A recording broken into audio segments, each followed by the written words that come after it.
Good salary dark and deep, but I have promises to keep and miles to go before I sleep and miles to go before I sleep. Hello dear learners, I hope you are fine. आज की जो video है बहुत ही different है, बिल्कुल अलग है जो अब तक मैंने वीडियोस बनाई है। एक सोशल इशू है जो बहुत ज़्यादा एक समाज को जिसने अपनी गिरफ्त में ले लिया है, और ख़ास तौर पर यंग जनरेशन, उसे पता ही नहीं चल पा रहा है कि हम किस ट्रैक पे जा रहे हैं, किस राह पे जा रहे हैं। और being a teacher, it's my duty कि मैं उन्हें इससे आगाह करूँ। एजुकेशन सिर्फ किसी चीज़ का नाम नहीं है कि आप उन्हें सिलेबस कंप्लीट करा दें, वो एग्ज़ाम दे दें, उनके मार्क्स आ जाए, यही एजुकेशन नहीं है। क्योंकि इसके लिए तो अगर वो ऑनलाइन भी पढ़ाई कर लें मार्क्स तो तब भी आ सकता है। फिर टीचर का रोल क्या है? जैसे कि आपने कई बार सुना होगा कि टीचर्स आर पिलर्स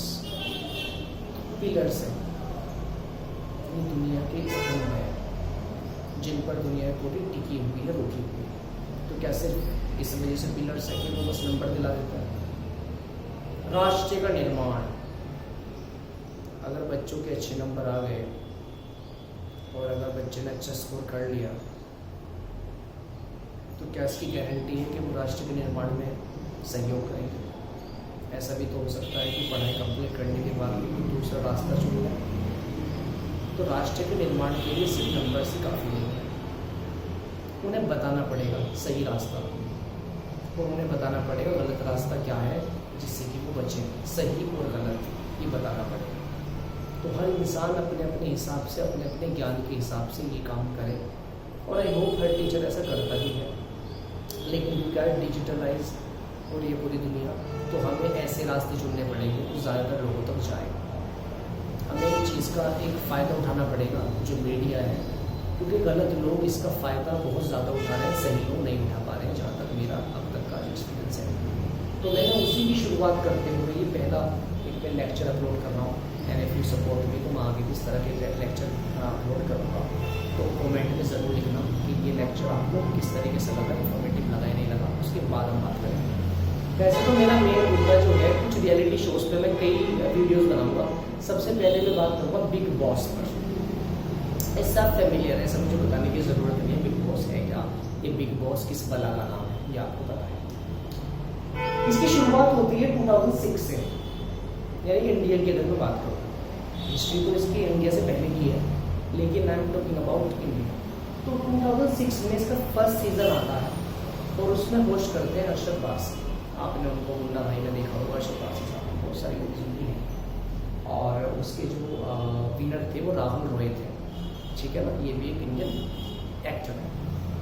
उसके बाद से फिर इन्हें शिल्पा शेट्टी ने होस्ट किया, इसे अमिताभ बच्चन ने भी होस्ट किया, अलग अलग लोग इसे होस्ट करते चले आए। लास्ट में सलमान खान बने हुए हैं काफ़ी सीजन से। लेकिन थोड़ा सा इससे पहले चलिए, 2006 से पहले चलिए। नीदरलैंड में एक शख्स हुआ जिसे बिग ब्रदर कहते थे, और वो जो बिग ब्रदर है उसी के नाम के ऊपर एक मूवी बनी थी बिग ब्रदर। तो वो उसका टेरर था, एक आतंक मचाया हुआ था उसने पूरे इलाके में नीदरलैंड में, और वो जिसकी इंफॉर्मेशन चाहे निकाल लेता था। लोगों की प्राइवेट लाइफ नहीं रही थी। तो उससे इंस्पायर होकर डच लैंग्वेज में और डच में ही उसी इलाके में बिग ब्रदर के नाम से ही ऐसा ही रियलिटी शो जिसे बिग बॉस से बनाया गया। उसमें शिल्पा शेट्टी उसकी विनर भी थी, यानी शिल्पा शेट्टी भी गई थी वहाँ पर उसी बिग ब्रदर में। उससे इंस्पायर होकर बिग बॉस ने यहाँ पर शुरू किया, ठीक है। अलग अलग लोकेशन पे जाते हैं, हर साल एक नई लोकेशन होती है, और इसमें कुछ कंटेस्टेंट होते हैं, उन्हें घर में छोड़ दिया जाता है और उन्हें कुछ वीक्स वहाँ पर गुजारने होते हैं। तो वो जो वक्त है पूरे टाइम का, उसमें हर हफ्ते सलमान खान आते हैं और पूरे हफ्ते क्या क्या हुआ उनसे पूछते हैं, और वो सारी चीज़ें चलती हैं। ऑडियंस बहुत ज़्यादा ह्यूज है, बहुत ज़्यादा ऑडियंस है, टीआरपी बहुत हाई है बिग बॉस की। अब मैं आपको बताना चाहूँगा कि पब्लिक इसे एंजॉय कैसे करती है, इसमें ऐसा क्या है जिसे एंजॉय किया जा सके और जिससे खुश बजा सकें। फिर मैं आपको इन वर्ड्स पर डिस्कस करूँगा जो मैंने यहाँ पे लिखे हुए हैं। सैडिज्म, वोयरिज्म, हेडोटोफोन ऑफ फेलियर, ये टेंडेंसीज हैं, ये कुछ वर्ड्स हैं। जब ये किसी इंसान में पाए जाते हैं तो वो ऐसी चीज़ों पर इंजॉय करने लगता है जिन पर इंजॉय किया नहीं जाना चाहिए। ठीक है। बिग बॉस में आपने गौर किया होगा, अब्यूजिंग बहुत ज़्यादा होती है, उनकी जो लैंग्वेज है वो सिविलाइज्ड नहीं होती, वल्गैरिटी बहुत ज़्यादा है, दूसरों को हर्ट करना। और ये ऐसा ही नहीं है, ऐसा नहीं है कि कंटेस्टेंट के ही बीच में है, बल्कि टास्क भी ऐसे दिए जाते हैं जो जिसमें दूसरा हर्ट होता ही है। आँख में मिर्च डाल देना, ठीक है, पानी डालना, गर्म पानी या चिल्ड पानी डाल देना, ठीक है ना, आटा मिर्च मुँह पे लगा देना, ये सारे टास्क आप उसमें देखेंगे।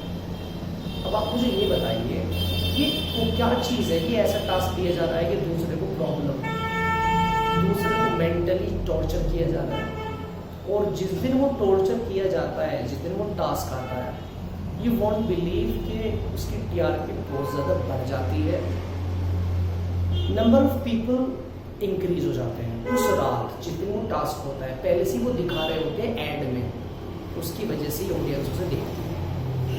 अब एक बात बताएं, आपका भाई या आपकी बहन उसके साथ कोई मिसबिहेव करे, उसे गाली दे, क्या आप उसे एंजॉय करेंगे? क्या आप उसे किसी को बताएंगे, खुश होकर बताएंगे आज तो मेरी बहन के साथ या भाई के साथ हुआ? नहीं ना। तो बिग बॉस में जो ये चीज़ें चल रही हैं, मैं एक रियलिटी शो की बात नहीं कर रहा, मैं तो आपकी टेंडेंसी की बात कर रहा हूँ। Sadism, the tendency to derive pleasure from the infliction of physical pain, humiliation of another person. यानी जब दूसरे इंसान को दर्द दिया जाता है, उसे दुख दिया जाता है, उसे प्रॉब्लम में रखा जाता है, उसे हर्ट किया जाता है, उससे खुश होना, इसे सैडिज्म बोलते हैं। ऐसे लोग हिस्ट्री में हुए हैं जिन्होंने इतने मतलब मर्डर करना और ये करना और उसमें फिर हंसना, खुश होना, एक तरीके का प्लेजर महसूस करना। तो क्या हमारे अंदर वो टेंडेंसी नहीं है? आज की ओर से सड़क पे अगर दो लोग लड़ रहे हो, अभी सिर्फ उनकी बातें चल रही हो, अभी एक दूसरे को बस गाली दे रहे हो, अपने आप से पूछना, आप सड़क पे जा रहे हो, रुक गए हो, आप भीड़ हो रही है, आप देख रहे हैं, क्या देखना चाहते हैं आप? क्या वाकई में आप ये चाहते हैं कि लड़ाई रुक जाए, बंद हो जाए और यहाँ बिल्कुल भी कोई प्रॉब्लम ना हो? क्या आप ये चाहते हैं? या आप ये चाहते हैं नहीं ये इसके थप्पड़ मारे, ये इसका सर फोड़ दे, ये इसका मर्डर कर दे, तब आपको ज़्यादा मज़ा आएगा? उसमें भी आप मज़ा नहीं है। उसे जाके फिर आप बताएंगे, अगर ऐसा हुआ परिवार को बताएंगे, कॉल करेंगे, अगर ऐसा हुआ, उस फिल्मी अंदाज में फैंटेसाइज करके अगर यही घटना आपके साथ हो, क्या आप इतने मज़े लेके बताएंगे?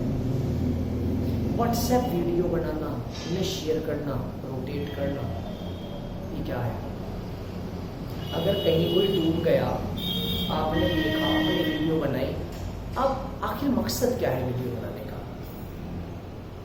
दूसरों को आखिर क्या दिखाना चाहिए? बताना चाह रहे हैं देखो जाना मत, तो ये तो आप वैसे भी कह सकते हैं। क्या और एग्जाम्पल्स उनके पास नहीं है? क्या उन्होंने कभी ये कहीं देखा नहीं होगा? आज लोगों ने YouTube चैनल्स खोल लिए हैं सिर्फ मर्डर दिखाने के लिए। कोई डूब के मर गया, कोई ट्रेन में कट गया, और लोग उसके व्यूअर्स बढ़ते जा रहे हैं व्यूअर्स। तो ये क्या है? दूसरों की मौत का मजाक उड़ाना है। तो दूसरों को दुख में देखकर एक प्लेजर महसूस करना, दूसरों की बैक बाइटिंग, बिग बॉस में चुगली करना, बैक बाइटिंग करना, ठीक है, और आप उसे बहुत ध्यान से सुन रहे हैं, आप जजमेंटल हो रहे हैं, हाँ उसने सही बात कही, आप उस पर्टिकुलर चीज को गलत नहीं समझ रहे हैं।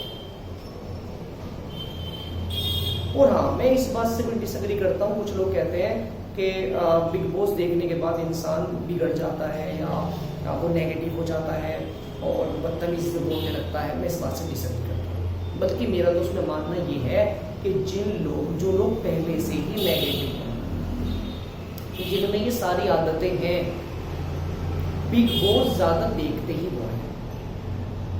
एक ऐसा इंसान जो इन चीजों को पसंद नहीं करता, हम्बल, जो गाली ना सुनना पसंद करता ना देना पसंद करता, बैक बाइटिंग पसंद नहीं करता, वो देखेगा ही नहीं, वो इसमें मजा नहीं लेगा।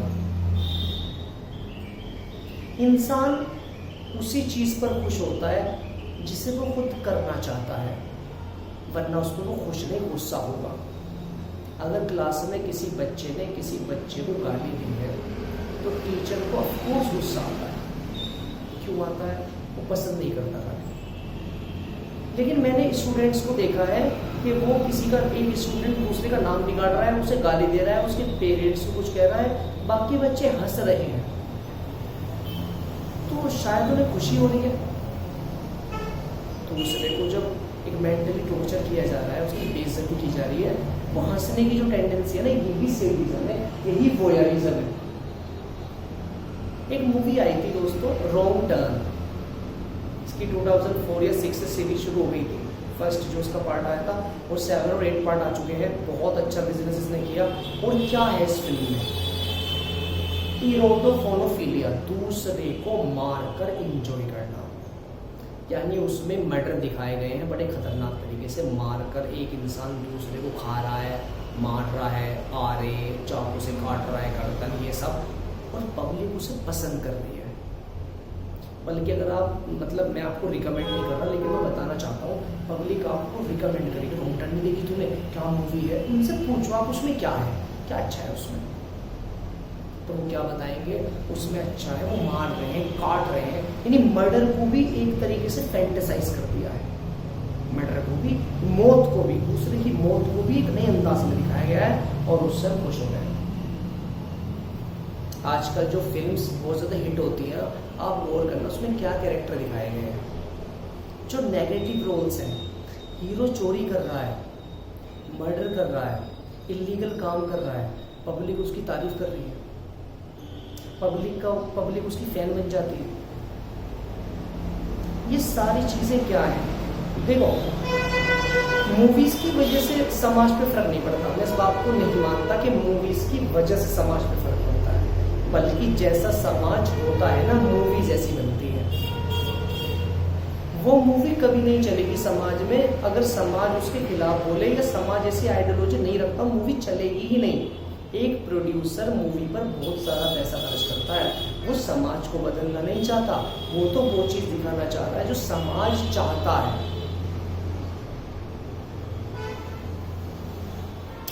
तो ये मैं जो इसके बाद भी मैं अलग अलग रियलिटी शोज पर वीडियो बनाऊंगा, और मैं आपको बताऊंगा कि आपको पता भी नहीं चल रहा किस तरीके से आप चीज़ों पर खुश हो रहे हैं, जबकि वो चीज़ें खुश होने वाली नहीं है। तो आज से एक काम आप मेरे कहने से ये करना, आप थोड़ा सा गौर करना किन चीज़ों से खुश होते हैं और किन चीज़ों से दुखी होते हैं। बस ये काम आज से करना। Okay, thank you.